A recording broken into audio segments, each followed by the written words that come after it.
Isang mapagpalang araw mga kabarya. At nandito tayo ngayon para gumawa ng review sa ating mga nakaraang upload. Ito ay tungkol sa baryang 20 pesos na viral ngayon sa mga social media dahil sa mga iba't ibang kwento tungkol dito. Ayan. Yung iba naghahanap ng 20 pesos na dito lagpas kwelyo at binibili sa halagang 20,000 mga kabarya.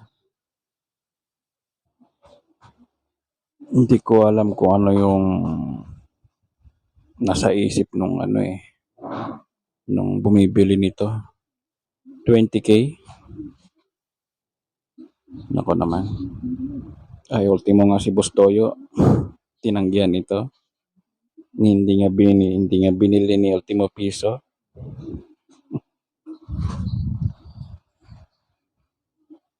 Kaya mga kabarya, payo ko po sa inyo, wag kayo basta maniwala sa mga haka-haka. Okay?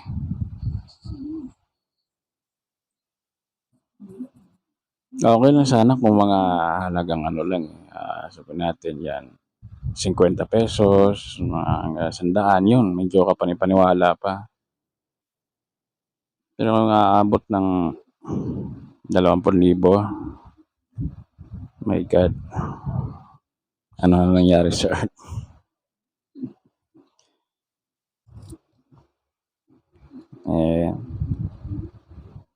Yung lagpas kwelyo, common lang yan mga kabarya.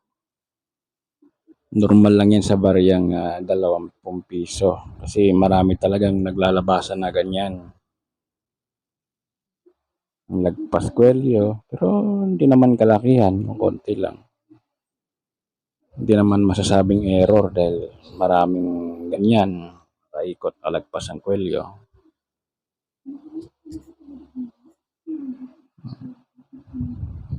Yan pa, meron nga akong ganyan nga lagpas kwelyo.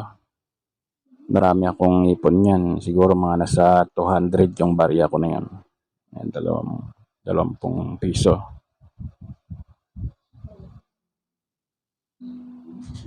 Pero hindi pa ako bumibili ng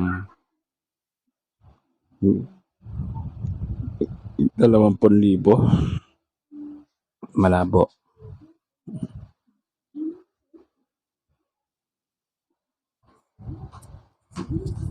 Ako, kaya naman ako nangungulikta nito dahil minsan may nakikita tayo na konting error, yung sabi natin die error o kaya mayroong mali doon sa imprinta ng barya, yun, pwede yun.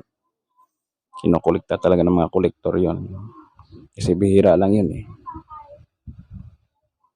nakitang mali sa barya.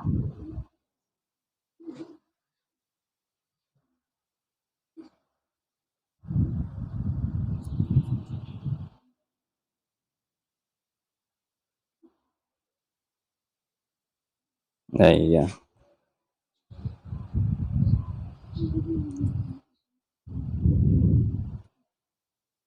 yung sa taon naman, dalawa lang yung taon na na-encounter ko, yung taon 2000 year 2000 at saka yung 2019. Yan lang yung nahawakan kong barya na 20 piso.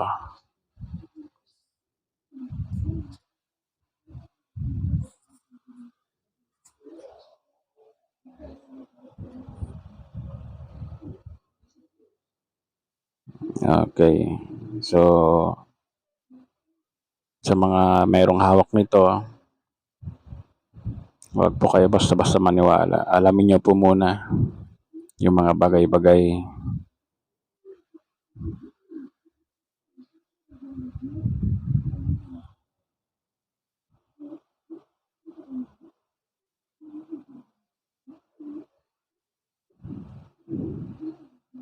Dahil hindi na nababago ang presyo niyan. Kung ano yung nakikita niyong numero o presyo ng barya, yun din ang presyo niyan. Sa akin, ipunin ko na lang. Tapos bibili ko ng bibili ko na lang ng bigas. Isa naman, isa naman nakatambak lang dun sa sulong.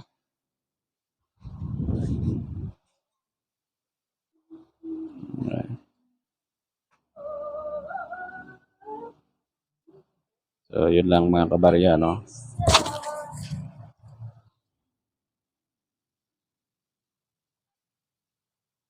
Pag mayroon kayo nito, itago nyo na lang. Huwag nyo nang huwag nyo nang ialok sa mga gumagawa lang ng content para sa views. Diba? Kasi pwedeng gumawa ng yan script para dayuhin ng mga manonood. Siyempre, pag dinayo ng manonood yan, dadami ang views, may kikita pa rin sila. Okay. So, sa inyo, ipunin nyo na lang. Para pagdating ng December, may bibigay kayo sa mga inaanak nyo. Yeah. Huwag na kayo umasa na mabibili yan ng 20,000 piso. Malabo pa sa sabaw ng sinigang na sampalok. So, yun lang mga kabarya. Ingat po tayo palagi at pagpalain nawa tayo lahat. Okay? God bless and see you in my next vlog. Babush!